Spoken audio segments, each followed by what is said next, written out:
श्री अभय कुमार सिन्हा जी। अभय कुमार सिन्हा जी। धन्यवाद सभापति महोदय। महामहिम राष्ट्रपति महोदय के धन्यवाद प्रस्ताव की चर्चा में आपने हमें बोलने का समय दिया, इसके लिए आपको धन्यवाद देता हूं महोदय।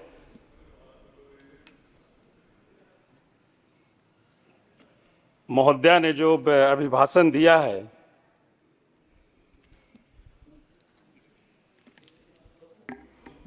जिसमें केवल कागजों में सरकार का बखान है महोदय, धरातल पर असलियत कुछ और ही है। महोदय, मैं कहना चाहूंगा अभिभाषण में भारत को विश्व का समाधान का देश बताया गया, जबकि यहां युवा बेरोजगारी से जूझ रहे हैं, गरीब मजदूर सब परेशान हैं, किसान आत्मदाह कर रहे हैं। किसानों की आय दुगना करने की बात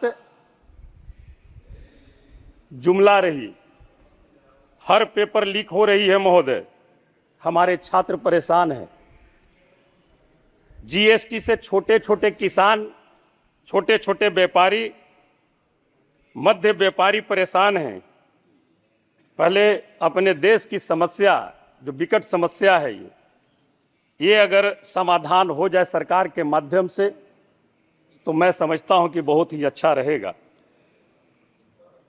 महोदय, महामहिम महोदया जी के अभिभाषण में बिहार राज्य का कोई जिक्र तक के नहीं है, जबकि बिहार की बैसाखी के सहारे ये सरकार चल रही है महोदय। कहीं पर भी कोई जिक्र नहीं।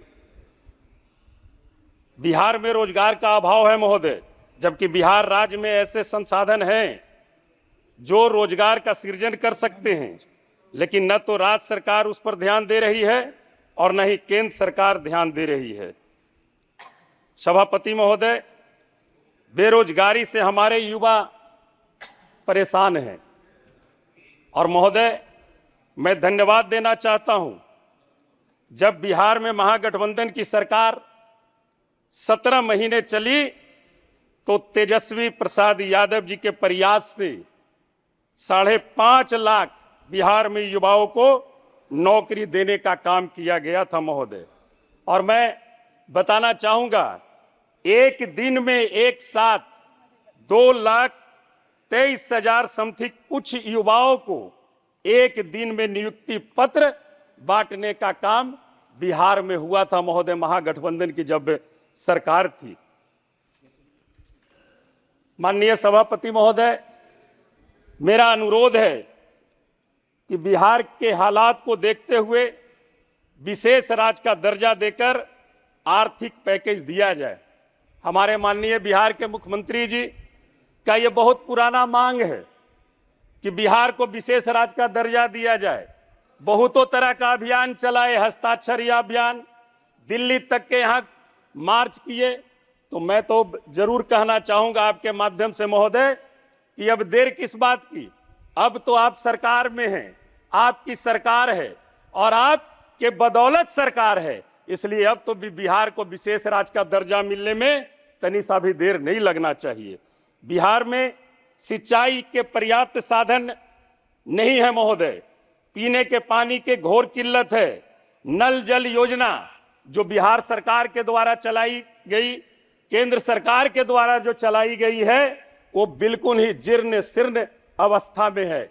पानी का लेवल हमारे बिहार में और कुछ जिला जो औरंगाबाद पहाड़ी इलाका है, औरंगाबाद है, गया है, सासाराम है, लेवल करीब 200 से 300 फीट नीचे चला गया है। सरकार द्वारा पीने के पानी के लिए एवं सिंचाई हेतु जल संसाधन की नीति नहीं बनाई गई है। कोई नीति बनाती महोदय, जल है तो जीवन है, और जल है तो जीवन है, और सिंचाई अगर होती है, हमारे किसान अगर खुशहाल होंगे तो निश्चित तौर पर हमारा देश खुशहाल होगा महोदय। इसलिए हमारी आपसे आग्रह होगी कि जल संसाधन विभाग एक नीति बना करके सिंचाई के लिए और पेयजल की संकट को दूर करने के लिए एक नीति बना करके राज्य सरकार में निश्चित तौर पर उसको भेजने का काम करे। हमारा एक आग्रह होगा महोदय, बिहार राज्य एक तरफ बाढ़ का प्रकोप झेलता है तो दूसरी तरफ सुखाड़ का प्रकोप झेलता है महोदय। अगर दक्षिणी बिहार में बाढ़ पूरी तरह से त्राही मचाते रहती है, बहुत सारे जान माल का खतरा होता है, बहुत सारी बर्बादियां होती है, तो उसी तरह दूसरी तरह उत्तरी बिहार में एक तरफ सुखाड़ रहता है महोदय।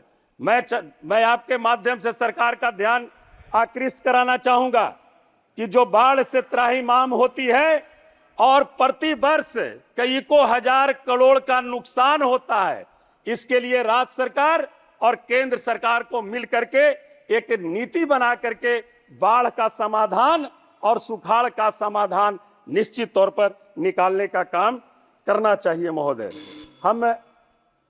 हमारे के यहाँ कोई स्पीकर नहीं है महोदय, हमारा 8 मिनट टाइम है। हो गया, 7 मिनट हो गया। अध्यक्ष महोदय, हम आग्रह करेंगे, हमारे बिहार में जातीय गणना हुई, महागठबंधन की जब सरकार बनी तो जातीय गणना कराकर और गणना के अनुरूप वहां पर लोगों को आरक्षण देने का काम महागठबंधन की सरकार ने की थी। लेकिन महोदय वहां पर हाई कोर्ट कर करके, सुप्रीम कोर्ट कर करके उस आरक्षण को समाप्त कर दिया गया है, सरकार पुनः फिर गई है। हम आग्रह करेंगे इस सरकार से कि देश में जातीय जनगणना कराकर जातीय गणना के अनुरूप आरक्षण की व्यवस्था करे। देश और बिहार के युवाओं की स्थिति को सुधारने के लिए राष्ट्रीय युवा आयोग का गठन करें, ये हमारी सुझाव होगी। और हमारी एक आग्रह होगी महोदय, हम पहली बार बोल रहे हैं महोदय, इस सदन में पहली बार जीत करके हम आए हैं, हम आपका संरक्षण चाहेंगे महोदय। खत्म कीजिए अभी 1 मिनट में। 10 वर्ष की बात न करके इमरजेंसी के नाम पर देश को गुमराह कर रहे हैं। हमें 10 वर्ष की जो आपने गारंटी दी थी, बात उसकी करनी चाहिए थी। 2014 में आप क्या बोल करके आए थे? 2 करोड़ लोगों को रोजगार देने की बात कहा था, 15-15 लाख रुपया हर एक के खाते में देने की बात कही थी, किसान का आय आपने दुगना करने की बात कही थी। इन बातों पे चर्चा होनी चाहिए। बिहार और देश की जनता को एनडीए से भरोसा निश्चित तौर पर टूटा है महोदय। यही कारण है कि देश ने मोदी जी की गारंटी को नकारने का काम किया है और 370 सीट और 400 पार की जो बात एनडीए करती थी उसे 240 और 300 के नीचे ला करके खड़ा किया है। आपने हमें बोलने का अवसर प्रदान किया, इसके लिए आपको मैं धन्यवाद देते हुए जय हिंद, जय बिहार, बहुत बहुत धन्यवाद। श्री जी थानुसा रानी जी।